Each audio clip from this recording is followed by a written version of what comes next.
Good morning. It's Vijay. It's a brand new week starting 18th March. I think this will be more interesting than the last week. There's a number of decisions which will happen this week, which will have repercussions going into the next few weeks. The first one, of course, was what happened last week was we had this elections being announced. So there is a lot of activity, hence a lot of volatility. A lot of money will get withdrawn from the capital markets by the people concerned with the political parties. The second thing is this unraveling of the electoral bond. Today is a hearing in the Supreme Court, and that also will have some effect on the volatility. Today we talk of something called the JIYO effect. Now, JIYO is not the Reliance Jio. If you carefully observe that the acronym is JIYO. What is JIYO? J stands for Japan, I stands for Israel, Y stands for yields, which are the bond yields, O stands for oil. Each of the components of JIYO will have some bearing on the market, depends on how big, how small, we will know at the end of the day, end of the week. So Japan is meeting, the Central Bank of Japan is meeting today and tomorrow to decide whether they will move out of their negative interest rates and also what is called the yield curve control. So if they are going to do it, Japan will be doing it in first time in many years, which will have some repercussions on the global capital markets. It will have both on bonds as well as on equity.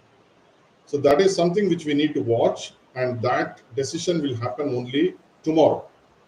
However, Japanese government has continuously given feedback, given feelers to the Japanese press that something like that will get done. So that is going to be a market moving event. Israel. Israel is where the Prime Minister of Israel has said, despite what US says or what EU says, we will go ahead with the offensive in a bigger manner this week. That's another thing. Yields. Yields are the US 10-year yields, which have been slowly and steadily rising last week. I think they will be very volatile this week. Oh, oil. Oil is something which has suddenly creeped up in the last 1 week to about 85.25, and currently it's about 85.40. So that is something which will affect global markets and specifically India. Now let's talk of precious metals. Precious metals, gold is having a correction, a long overdue correction, because gold had risen from sub 2000 to 2200 within a very short span of time. So it's about around $2150. So it is a time for people to accumulate, in our opinion.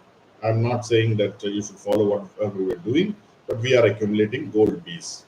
Silver, on the other hand, has suddenly started performing, and silver, once it crossed $26 on the COMEX market, I think you will see significant upside from there. We are accumulating silver through silver bees. Again, no recommendation. So today we will see volatility in Indian markets as expected. On Friday, the IT stocks held the market.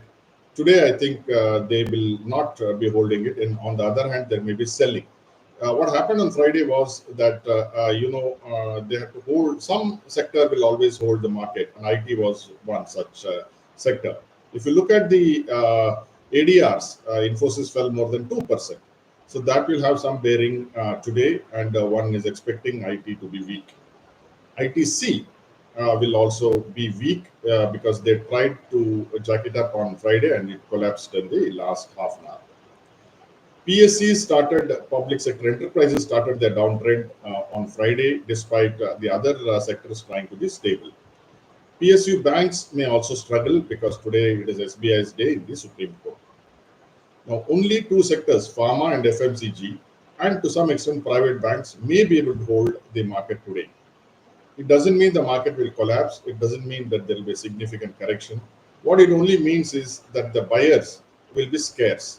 So you will see some sectors, some stocks doing well, but by and large, you will see that the volatility will be for the downside in terms of number of stocks. So you will see reasonable volumes.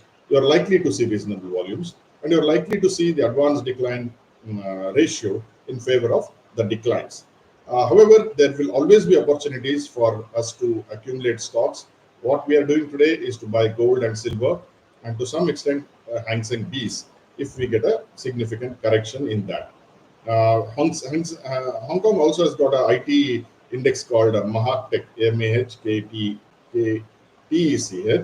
which is the Mire Asset Management is ETF. So we have been accumulating these four components, that is four sectors, which is the gold bees, silver bees, Hang Seng bees, and the Mahaktech, and some stocks in the pharma sector.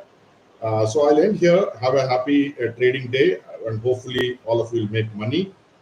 Please note that I am not a SEBI registered advisor.